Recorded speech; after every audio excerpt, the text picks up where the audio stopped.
Genesis 3 hanggang 7, bagong internasyonal bersyon. Ngayon ang ahas ay higit na tuso kaysa alinman sa mga mababangis na hayop na ginawa ng Panginoong Diyos.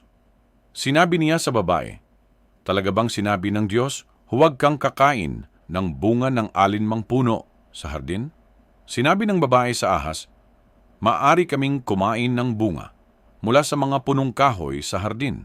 Ngunit sinabi ng Diyos, huwag kayong kakain ng bunga ng puno na nasa gitna ng hardin at huwag ninyong hawakan iyon kung hindi kayo mamatay.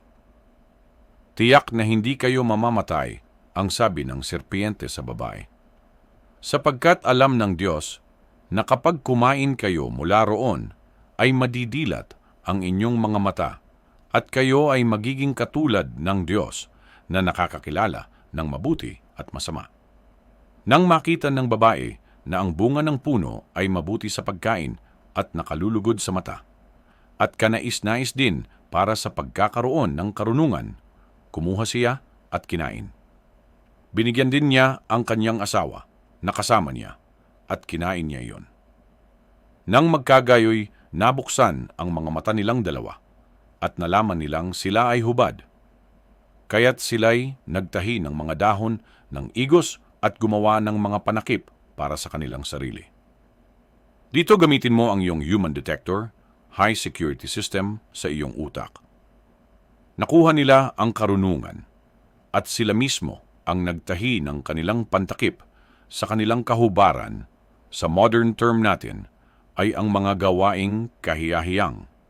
At dito hindi sinasabi ang mga kahiyahiyang gawain nila.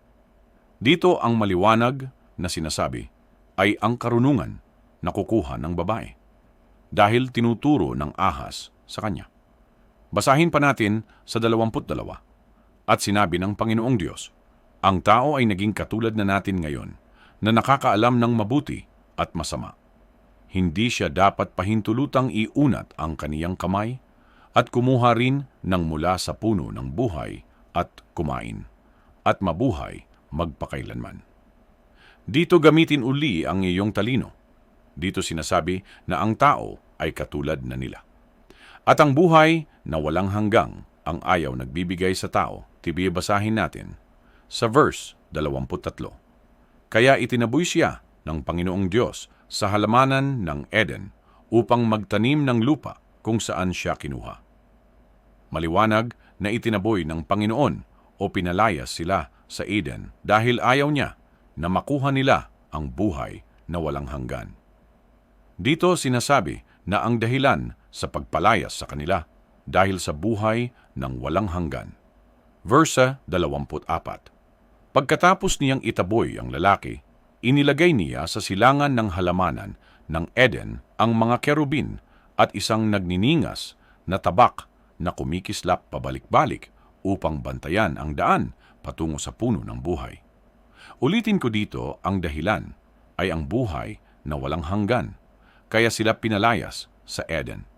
Ito ay hindi layunin na palitan ang iyong paniniwala at lalong hindi layunin na kontrahin ang mga relihiyon. Ito ay sarili ko lamang na pananaliksik. Sa muli, save yourself. Maraming salamat po.